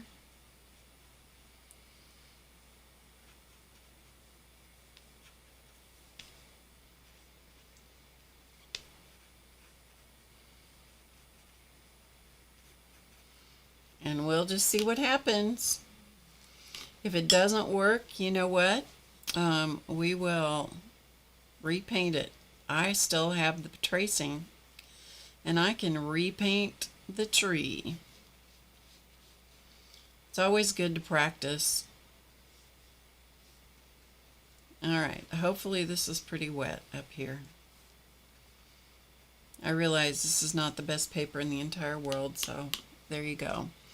All right, let's use hookers. We're just going to put some greens on here because I don't want just one green.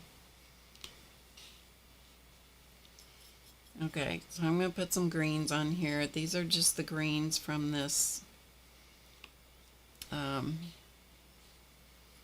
set of paints. And I got some yellow wandering around in here. That could be interesting. All right, let's see what happens.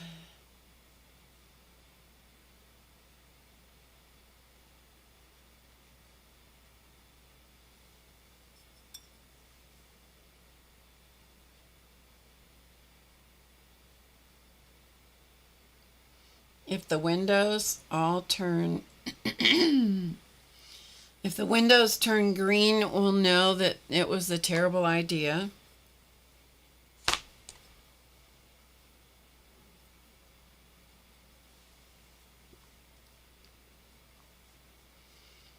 So I picked up a little bit of a different green, Viridian green, and I'm going to try to get these to kind of mingle a little bit. We'll see what happens.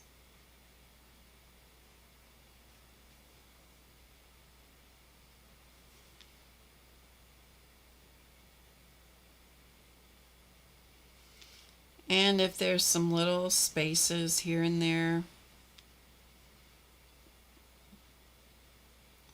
where I don't get all of the paint in every single little place, well, it's okay. Don't worry.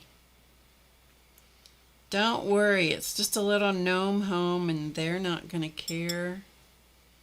They're just going to be happy to have a place to live.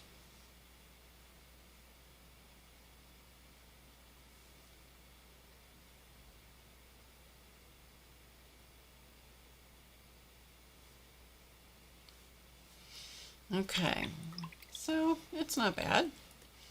And then I just want to grab a little bit of raw umber deep. I just want to see if some of this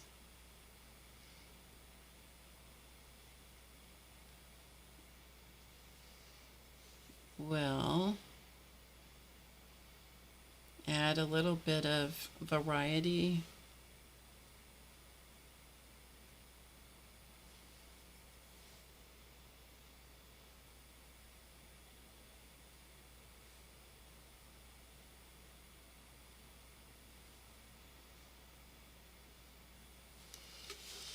Okay, maybe.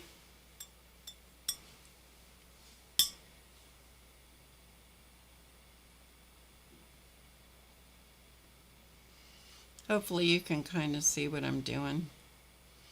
I'm just dabbing the paint, just dabbing.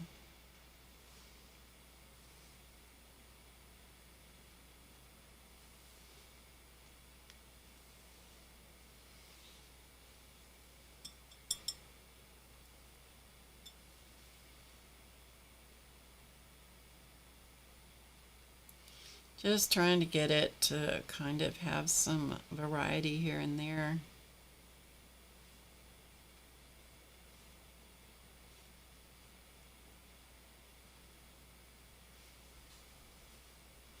Okay, I think I can live with that.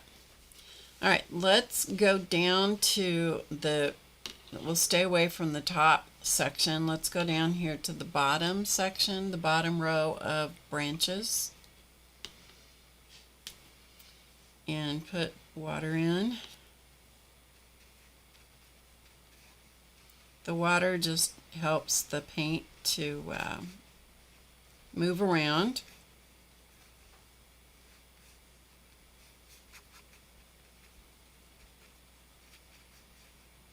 And all of you who are bona fide watercolor people, just look away. Okay, just look away now.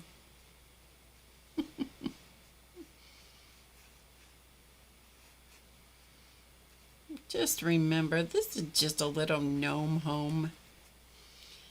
And it's a gnome home where there are people home, and not gnome home, not gnome home. You know what I mean. Not gnome one home. What Rhonda said.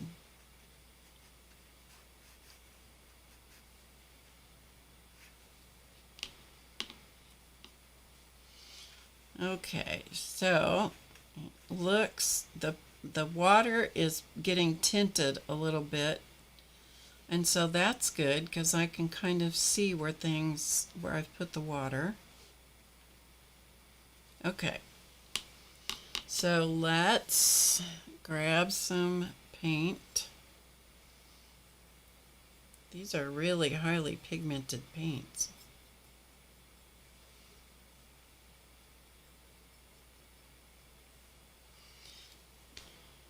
And I lost my chat here for a minute, but I'll get it back here.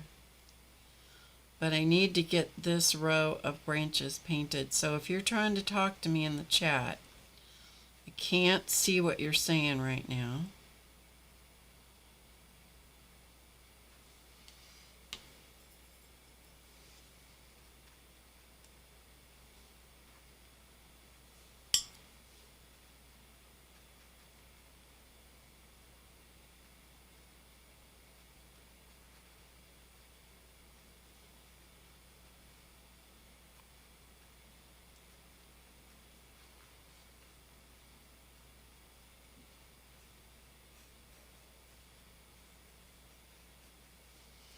And this is where I'm going to get real quiet for a minute. So enjoy the silence as I try to get this paint in here real quickly.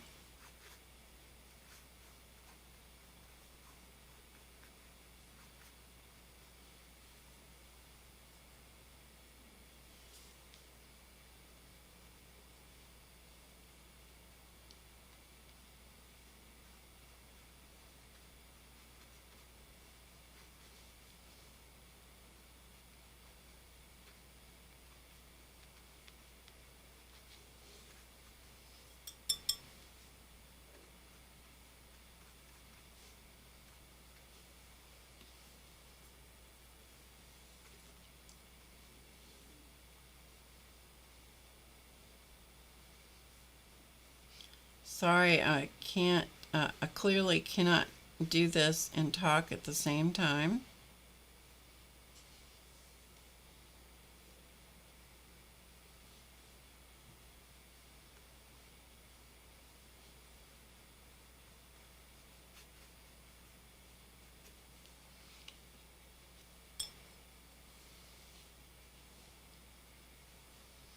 Boy, those paints are pigmented. Whew.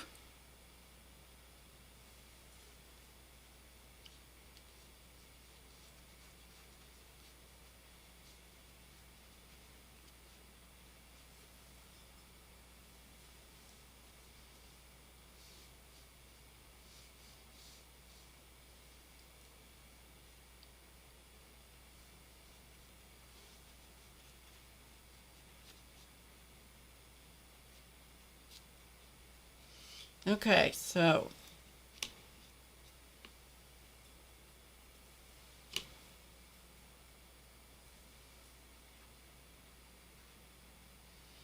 oh, this is where Barb can go horribly wrong right here. Just everybody be patient a minute. Just be patient with me. Okay. Let me get a little bit of that umber color just because I want to see if I can make it. We can put a little.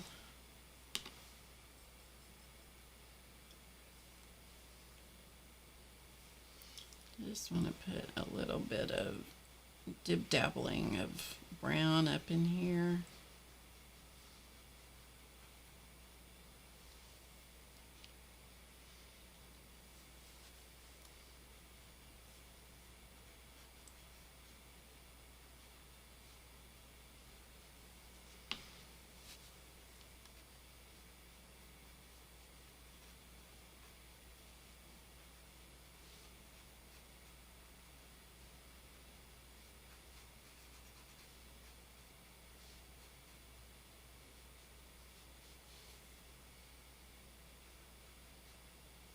So it will look like perhaps there's a little bit of shading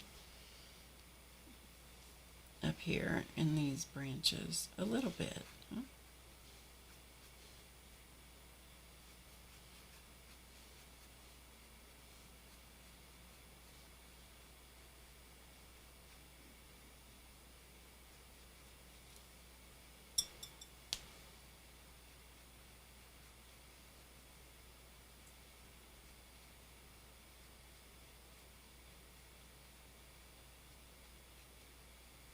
Okay, it's, you know, it is what it is.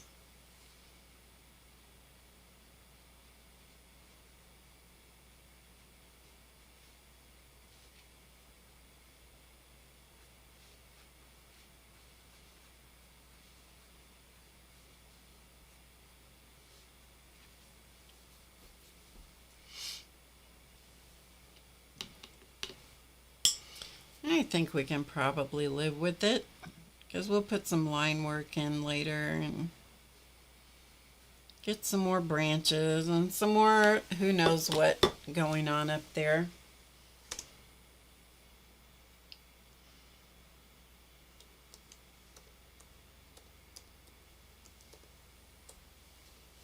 Okay, sorry, I lost you guys.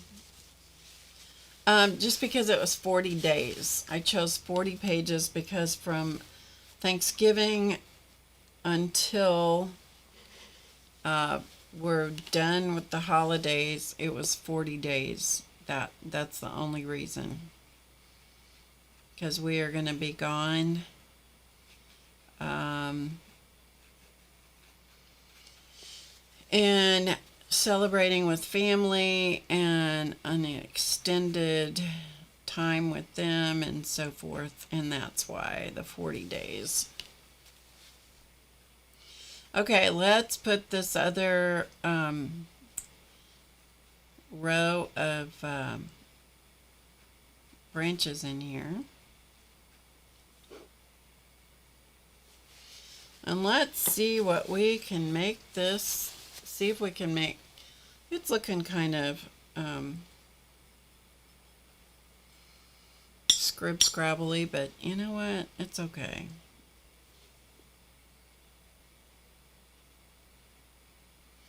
And I still have to finish the dog Christmas card. That needs to be done. I need to just stream. I need to put my rear end in this chair and just turn on the camera and stream about every day for a while just to get caught up.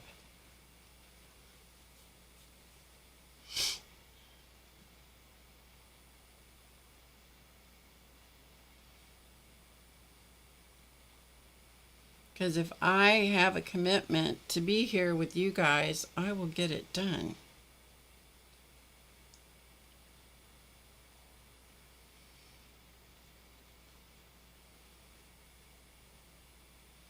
That's how I used to get all of the carvings painted. I would stream, but I would stream late at night and paint late at night.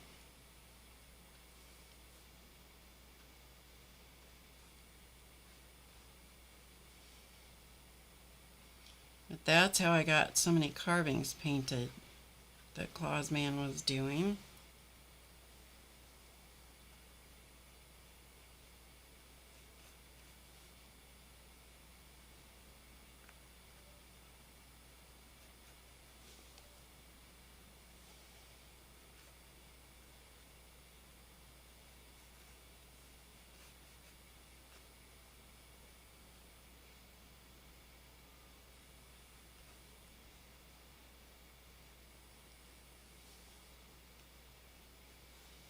I hope my head has not been in the way too much tonight. Okay, so let's get just a little bit of this. And maybe before it gets too dry, maybe we can put a little bit more of a different color green in here.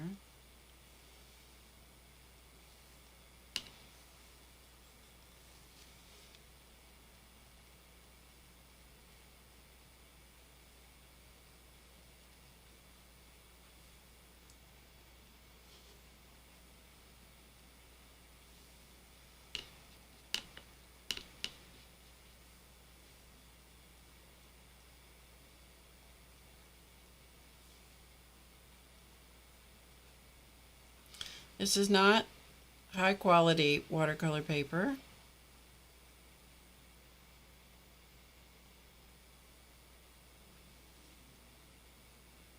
It's just better. It says self-proclaimed. It's just better watercolor paper.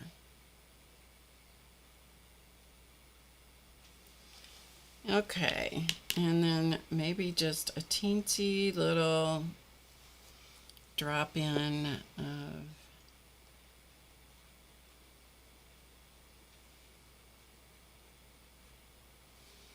of a little bit of brown here and there.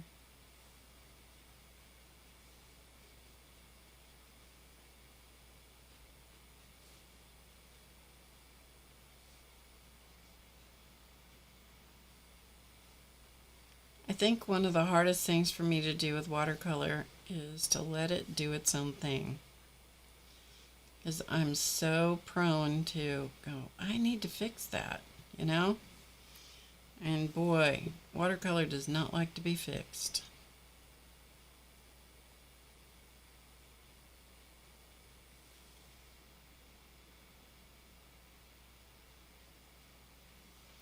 It likes to move around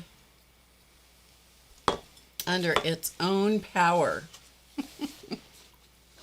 Okay, so here is our little tree at this point, and it's kind of doing its own thing. Woo! Get up at 5. Dana, get some rest, girl. Get some rest. Okay, so we're going to switch cameras so you can see it from a different angle. So we have the lights are on. The lights are on. The branches are, here we go. The branches are colored in. Okay, so here we go. We got the branches colored in, and I don't want them to be too perfect, and so we have accomplished that. There's a lot of room for things to happen here. I'm going to get rid of some of this color in this dish. I'm going to go ahead and get a little bit of a couple of browns, and I'm going to paint in the stones down here. You can just make some, whatever that color is, burnt sienna. And I'm going to get some burnt umber, raw umber deep, and I'm going to put a little bit of that over here. Then I'm going to try not to have them combine too much, okay? Wish me luck. All right. Let me get...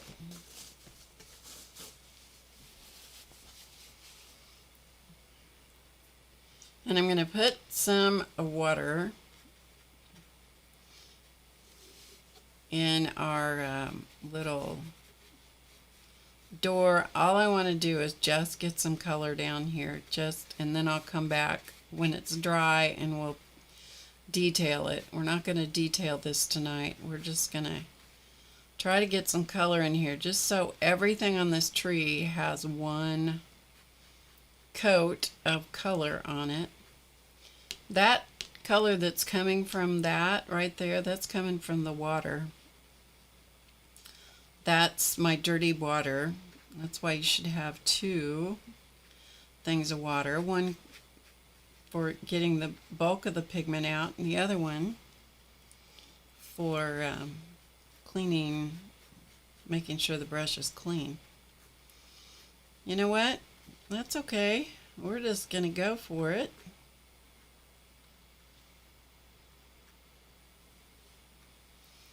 And if my little windows end up kind of losing some of their light, then we'll put it back with a, if we have to put it back with a Posca pen, I'm not above doing that. That's okay with me. I can use a Posca pen. Okay, so I just want a really light wash of color here in the stones. And then all I want is some of this darker brown right here, darker brown, and I'm going to put that in the door. And then if it all runs together and starts blending together, that is so fine with me.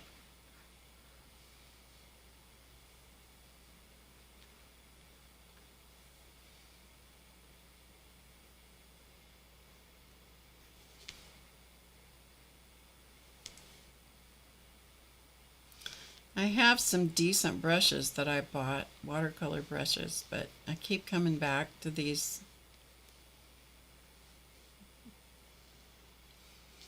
El Cheapo brushes because I think I'm not, in my own head, I think I'm not worthy of good brushes. I think that might be the problem.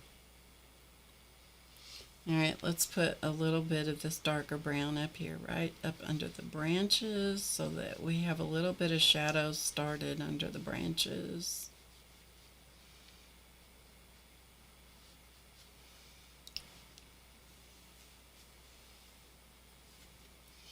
And then, my friends, we're going to call it a night. We've made a lot of progress today. We've talked about journals, and we've talked about gnomes, and we built a gnome house, and we did a lot.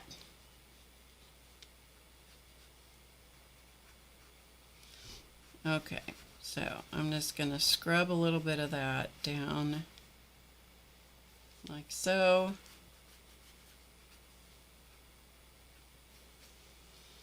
And we're going to call her good. We're going to call her good for tonight. So there's our little tree, and then we got a little gnome house, and then I think that's a reasonable place to start this gnome house. And I think it's, oh my, switching device decides, of course, it's not going to work, so. Okay, got it. So there we go from a distance. So we got a reasonable start on it. Yeah, it's okay. All right, you guys, we are going to take off for today.